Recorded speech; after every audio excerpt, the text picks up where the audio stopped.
Hello everybody and welcome back to Imperator Rome. These next few episodes are going to be a little bit off. Well, not off, but a bit odd. Reason I say that is basically my recording software did a dum dum. It wasn't me, contrary to my tweet that I tweeted out, which I thought I screwed up and didn't bring this little thingy down here. Um, yeah, no, it was. I'm reviewing the footage earlier, and it was on. However, my software just didn't pick up the audio for some reason. So I had about an hour and a half to 2 hours worth of just muted recording. So you saw the game and everything. All the game sounds are there are fine, but my voice isn't, and the voiceover is not, unfortunately. So no idea why that happened. So we're going to try something different. I didn't want to just skip 3 episodes ahead because it's going to be like this for about 3 episodes. Um, so I don't want to just skip ahead and just apologize because that'd just be weird. 1 minute we're this big, and then the next minute we're whatever has happened throughout the game in that time. So instead, what I'm going to be doing is recording over the previous recording. So basically, I'm going to be recording my recording. Yeah, that sounds about right. With my face hole, the webcam. Yeah, right on top of the other one. So anyway, see how it goes. I have never done a recording of a not live game before, so it could be interesting. But we'll see how it goes. Again, I do apologize for this. I didn't realize until it was too late. I'd made the save, overwritten the old game. Note to self: keep like 2-3 backups. But anyway, so I couldn't exactly revert. I didn't want to skip ahead, an hour and a half and all that stuff. So let's just see how it goes. It should only be for the next few episodes, and then we should be back to normal. But if you don't really want to wait that long, we do have another series running on the channel now. It is Foundation, so if you want a bit more of a chill game with working voiceover, go check that out. Should be under the Foundation playlist. Anyway, let's go ahead and play. So there is no, you can't hear any audio right now just because I got the recording paused. So we should start going and it should be good. So see how that goes. So here it looks like we're just, I think I'm just reviewing what we did last game actually, or last few episodes in this one by looks of things. So as you can see, I'm going through what we have in terms of what is actually on the field. So here is us. I don't know if you can see my cursor, but can you? Don't think you can. But anyway, the pink blob in the bottom left is us. We are Wales. And yeah, so as you can see, we got what? 2, 4, 7. Yeah, about, I think 9k, was it? 9k units, which is fine. We have 9k armies, which is enough to protect us, or it was. Looks like we're just going in to look at the state of our provinces now, looking into trade. Previously, we were looking at our bad ratio for research, and I'm not too that clued up about this game, to be honest. So if you guys know more, know how to address the questions and queries, issues I have, let me know in the comments. Appreciate all this, all the help you guys can give me with this game. So I've only played it once before. I didn't get too far, but yeah, so I remember getting a little bit confused and annoyed with this. Like, it says we have 4 trade routes, which is fine because we have 4 trade routes available, but it's nagging me saying, oh, you haven't used them all. It's like, well, I know that because I don't have anywhere to go. You're not letting me trade. So, but yeah, again, if I'm doing something wrong here, let me know in the comments. I read them all. Let me know how to improve our little tribe here, because that would be greatly appreciated.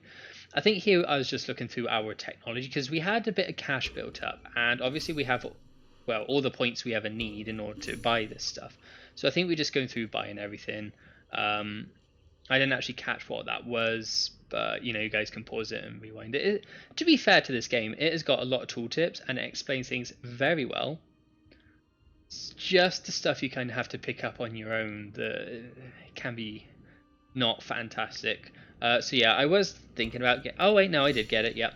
And we're not going to go get any of those military techs just because it's like, well, we don't need them right now.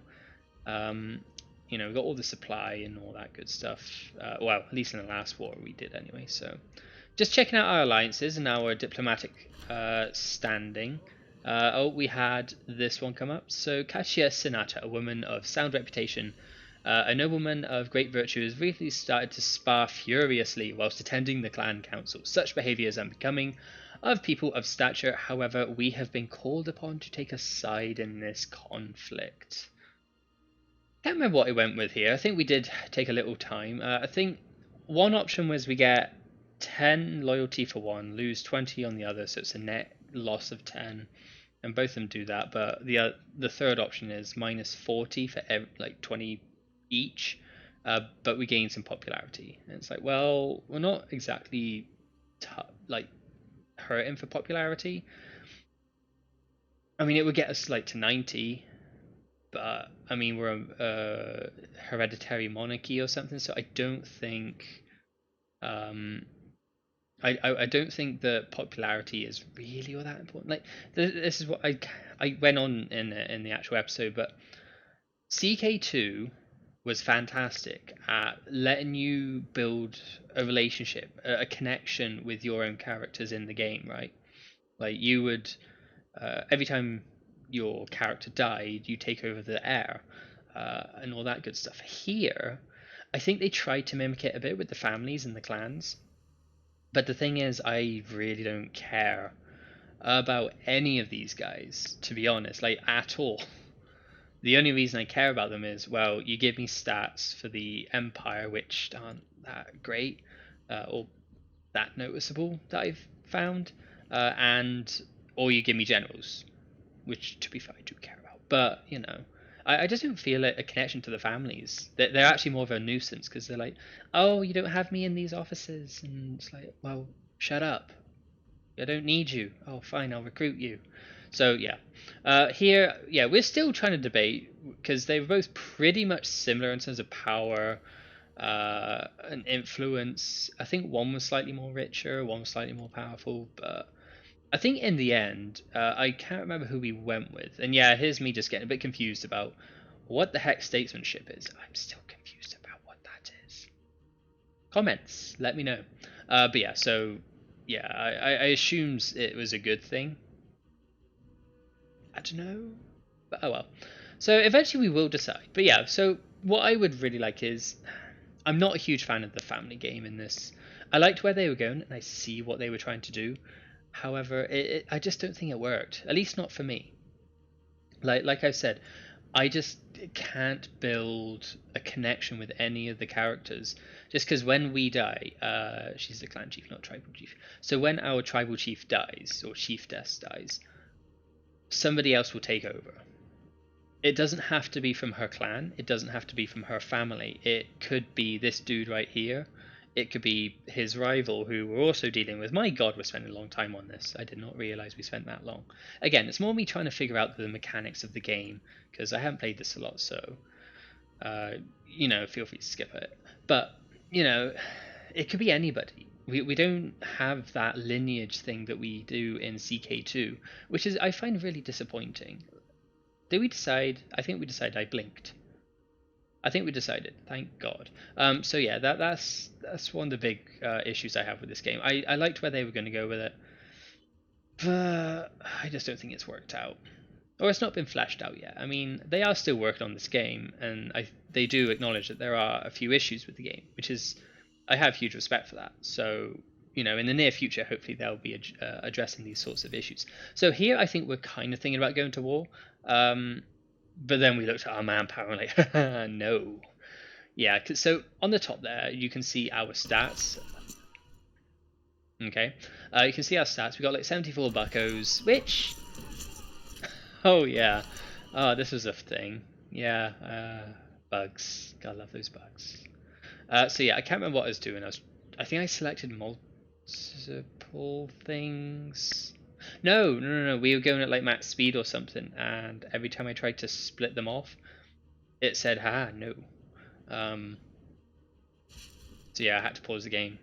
Anyway, so yeah, on the top, we got like 75 buckos. We're not doing too bad. There's not a lot of stuff that's expensive in this game, at least not to begin with. Like, you know, buildings, they're about 40 bucks, which isn't too bad. The big ones, the like, I can't remember the examples of buildings, but you can get big buildings for your settlements and upgrade them. They are about 80 to 90, I think, so we can't afford it. but also this early on, I don't think we're at a stage where we can start considering. Our manpower, however, is absolutely abysmal. So it would be a really bad thing to do that, to go to war right now, because we'd get crushed. We may outnumber well, not any, but we might outnumber our enemy, but they'll be able to replenish their troops that we kill.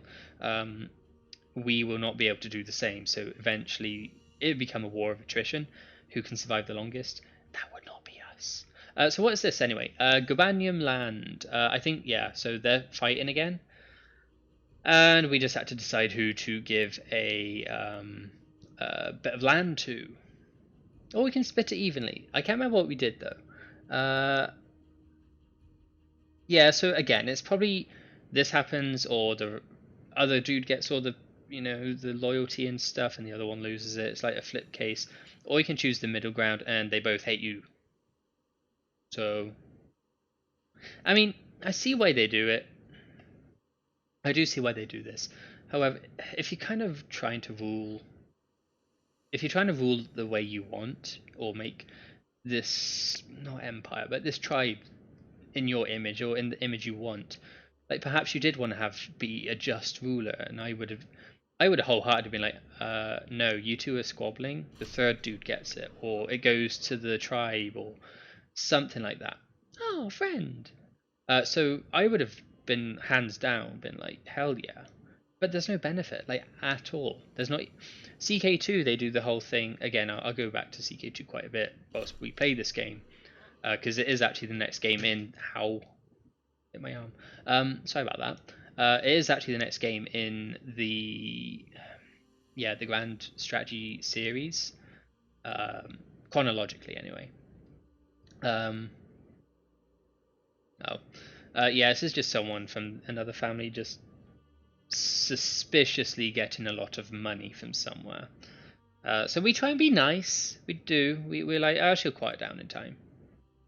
I think. Yeah, because we don't want the tyranny. Tyranny's bad. Tyranny's very, very bad. But yeah, like if we wanted to rule as a just ruler, like the anti-opposite of tyrant. In CK2, they give you bonuses, benefits, and stuff towards that. So like you could say, I don't know, your ruler becomes just, and you might be known as Bilica Sinora the Just or something, and you get titles like that. I love that tiny little flavor added to the game. But then there's also benefits, like having the just trait is really, really good because it makes people like you more. You're more influential. I think you might get a bit of cash. Not sure. But you get bonuses. Here, if we chose the middle ground, we get diddly squat. So it's like, why would I do that? Like, even unless I was purely hardcore role playing the game, why would I ever do that? Anyway, so here, this is our arch nemesis in a way. Like, they're big boy. I don't know if they're regional power actually. So there's 3 tiers. You get a local power, which is what we are currently, so we're the itty bitty little people on the island. Then you get a regional power, which is essentially England and Wales. So England and Wales come under one region. Oh, there she goes again. Yeah, we couldn't live this one down. Did we take the tyranny? No, we didn't take the tyranny. But we did punish her because she was a bit mean. But yeah, so a region in this game would be like England, basically everything south of Scotland. And then Scotland and I think Ireland? I think those 2 are one region. And then you got England and Wales is another region. And then I can't remember what the one above that is, but there's 3 tiers. I know that much. But yeah, we are a local. I don't know if Dabunya is a regional power yet. They might be on the border, on the cusp. So yeah. But yeah, we're thinking about going to war with them because they are our biggest enemy. In fact, they might be the biggest nation, should we say, on the island right now. Woo, go us. We got a military tradition. Nice. So I think that was archer offense, right? So basically makes our archers more powerful. Yeah, we had a missing commander. Did they die? No, we arrested her. That's right. So that's the thing. But yeah, so we want to go to war with those guys, but with less than 1,000 manpower, it'd be bad. It would not go well. So we're just having a look through. This is another thing. I did get not so much salty, and I wouldn't say annoyed, just confused. Like I appreciate where they were going with these actions or tactics, but we'll just quickly read this. A group of peasants led by her, priestess something, have asked for our support in a local religious festival. This would be a good opportunity to celebrate unity among our people and to show how pious we are despite the notable costs it would bring to our realm. If we do not follow through with it, our authority on religious matters is sure to diminish, as she seems quite ardent on the matter. So I think some of it will increase centralization. Don't really know what that does. Another one, well, we lose a bunch of cash. We lose a bunch of cash anyway, but the stability is really good. And yeah, we definitely went with that because stability is super duper good. So we're up to 57. It's pretty good. And then we go back to looking at these tactics. Now, again, like I was saying, I do get where they were kind of going with this, and I appreciate it. However, I might be playing this wrong. Ah, rip. I might be playing this wrong, may not understand. If I am, let me know in the comments. Like, correct me, please. I would love to play this game properly without, misunderstanding everything. But, woo, we're better. But yeah, like, I get what it's saying here. Like, it tells you what is going to be the most optimal tactic for your military's composition. And for the most part, we do go through and just say, yeah, just do what it says you're the best at. However, when you go into combat, I don't know if you noticed, but like there it says it ain't great against 2 others. It says that one wasn't great against others, but it's really good against some. And there's no real way, as far as I'm aware, when you're in a war to tell what tactic your enemy's going to be using.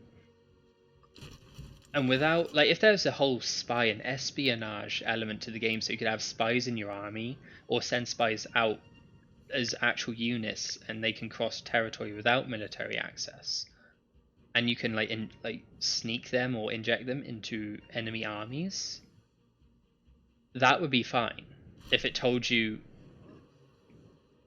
What's this? We approached by a messenger. I think this is where we just get a bunch of cash. She's like, oh, I had a bad dream. No, this is the opposite. We have to spend a bit. I can't remember what we did here. But yeah, so I wouldn't mind that. I think that'd be a really cool little feature, but I don't know if espionage was that big back then. So it depends if they want to stick to the whole what's the word? Stay accurate to history. Not so much accurate, but you know what I mean. Like, stick with history, what was priorities back in those days. But I don't know. It's their game, and I haven't heard whether they're going to. I think here we release her, because they were bugging me, and she's actually a really good general. Anyway, so yeah, the tactics are a bit annoying, because you can't predict, as far as I'm aware, how or who to,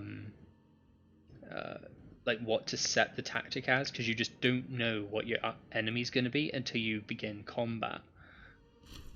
So that's one of the big things I would change, is give us a way to find out what the enemy is using, or give us an option to change it mid-combat. So like if we are taking a beating, like maybe just give us a penalty. So like rather than the full 15% extra damage we'd give to them, it'd only be like 5. And then we'd also take 5% damage, but that might be 10% less than what it is currently, so swings and roundabouts. But it rewards you for trying to pay attention, basically. You know, this is all assuming you can't predict it, and I just don't think you can. So here you can see that we've got people willing to trade with us. And it's like, ooh, trade? It's like, no, we can't import, but we can export. So we're like, all right, where are you guys at? Give us the money. I like money. What I do like about this game is it highlights people on the map. So as you can see, I highlight over the flags, and it highlights the people who are offering trade, which is really good, especially in games like this where you got so many different areas.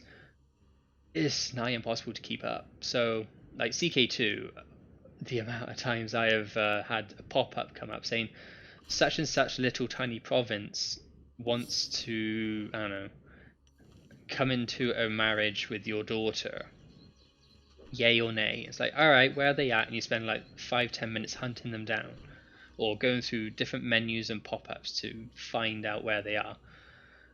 This game's just like, nah, mate, just hover over the flag or the emblem. It's fine. See, they're up there. I think we rejected the other two though, because I think we would have lost. Yeah, I noticed it would have lost, removed our capital surplus. So we're like, haha, no. And here we're going to go get the manpower recovery speed again, just because we're only up to 2,000. I think our max is something like 9 or 10. So that's just saying, oh, you got too many diplomatic relations. Like, and it costing me nothing. You. Oh yeah, I bribed her. Forgot about that. Oops. Don't know why though. Was it because she was becoming disloyal? It might have been that. And then we're like, yeah, we'll be friends. See, we're up to 10. Like, yeah, we're up to 10,000. And yeah, I was like, haha, I am not going to be bankrupting our leader. Again, this is the thing. Like, because, again, I like this idea that the characters live their own lives in a way. Like, they've all got their own personal wealth. Very similar to how CK2 does it. Like, your heirs, your family members, every family basically has its own personal wealth. And then you have your wealth. But your wealth is also your nation's wealth. There's a full separation in this game between tribal or national wealth and your clan's personal wealth. And I appreciate where they're going with it. But because I really don't care about the characters or the clans within my empire or nation, I'm just like, well, why would I not bankrupt them all the time? It's not my money, it ain't my family. I mean, the only reason I don't do that is because I'm presuming there'll be some sort of really bad negative event come from that. So here we just had a little pop-up come up saying that, oh, we got some people coming over from Dubunya.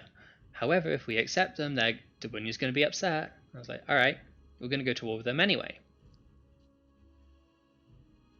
Not sure why we're thinking about this or looking at that. Like, yeah, not really sure why. Sadly, I can't lip read either. But yeah, we did take them in. They put us at odds with Dubunya. Yeah, that's fine. Take it. Do it. Yeah, nice. This is terribly vexatious. I know. Wait, she spurned us again? Oh, I missed that. I think when I was playing this, I thought that was Dubunya. No, that was Dubunya. Ah, they're fine. Should be hopefully going to war soon, though. Ah, yeah. So here we kind of realised that they aren't allied with our fourth ally anymore. They're only allied with Trinovantia and Cornovia. And we're like, ooh, we could go to war with them. In a little while, because they have a truce. It must have been broken shortly before I clicked on them to have a check. But we are still quite low on manpower. So that's why we didn't go to war right away. Yep, and that was the thing. Don't really know what I did. I'm just awesome, I guess. You know, my presence stabilizes everything. So here we're just kind of chilling now, seeing what happens. Can't remember how long this actually went on for. Yeah, not sure, but maybe I'll skip along. If there isn't actually anything more this episode, we'll probably just end it. But we'll see. Our high priest, Venuta, Orsika Venuta, has asked us for more funding for her religious ... ceremonies, with a larger budget to gather the materials necessary for a proper ceremony. She argues that we would get a closer relationship to the divine. Supporting her undertaking would certainly cement her loyalty to the nation, but at quite the cost of gold. I think we did it. Did we do it? I was too busy reading. We probably did it though. So yeah, did that go up? Maybe. Not sure. So yeah, we're just kind of chilling out now because there was all that. We're still just waiting on our manpower to recover. But as soon as it's better, we are definitely going to go to war. Here we are kind of tempted to go toward these guys. They only have that teeny tiny little nation at the top there as an ally. And was all of us going to join? I don't think they were. But we outnumber these guys massively. Like they got 9. We alone have 10,000 troops.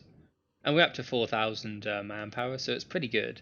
And I think the yellows to the south, like literally south of us, I think they would have joined in. So we would have been able to easily win.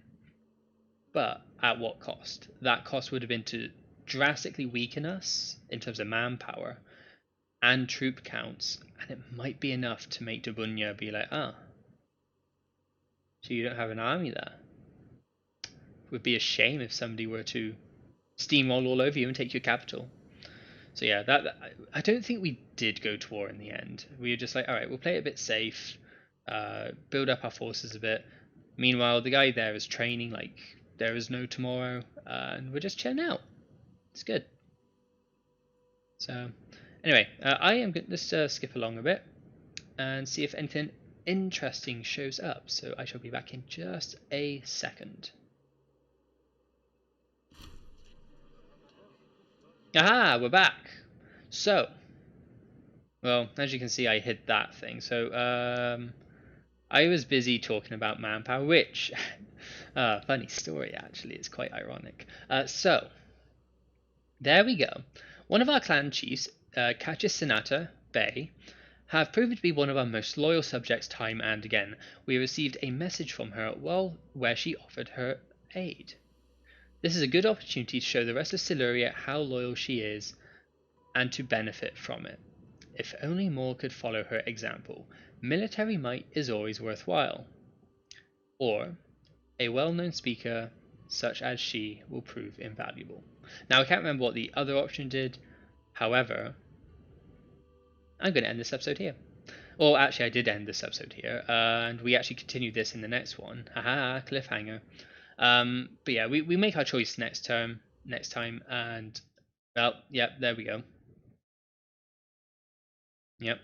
So we do make our choice next time, and I'm just gonna, so it's not a black screen for you guys, let's just have this there, and you can at least have something that's somewhat entertaining. So that's the end of the episode. I do hope you've enjoyed it. Let me know what you think in the comments below. I do apologize again that I've had to voice over this basically twice. And it, you know, I can't show you my actions and stuff really, and I won't be able to react to anything you guys say for the next 2 episodes at least, because, well, they are all pre-recorded. They're usually pre-recorded 3 episodes in advance, but doubly more so because I am recording over my old recording basically. So, but yeah, and the next time we are going to look into things like, well, we're going to obviously make our decision here. And obviously I know what happens, but you know, you guys are gonna have to tune in next time to find out what. And yeah, we'll try and sort out our empire a little bit. So let me know what you think. I appreciate all the support and, you know, ideas and suggestions you can give me, especially because I've never actually done a post-recording recording before, voiceover. So let me know what you think. Is, you know, would you have rather me just literally cut it into little bits? Or do you not mind me just speaking over it constantly and explaining what we're seeing on the screen, based on what I can remember I was doing as well, that sort of thing. Let me know what you think. I mean, perhaps you like this sort of format as well, and we can do a bit more, like actually intentionally in future. Let me know. All ears. Anyway, thank you so much for watching. I do hope you've enjoyed it, despite all of the issues I've had with these few episodes, and it should be back to normal quality soon. So thanks again. Like I said, leave a comment below on pretty much anything. I read them all and try to reply to most of them as well. And if you haven't already, consider subscribing to my channel. Really appreciate all the support you guys can give me. But until then, I see you, well, not until then, but I will see you in the next episode.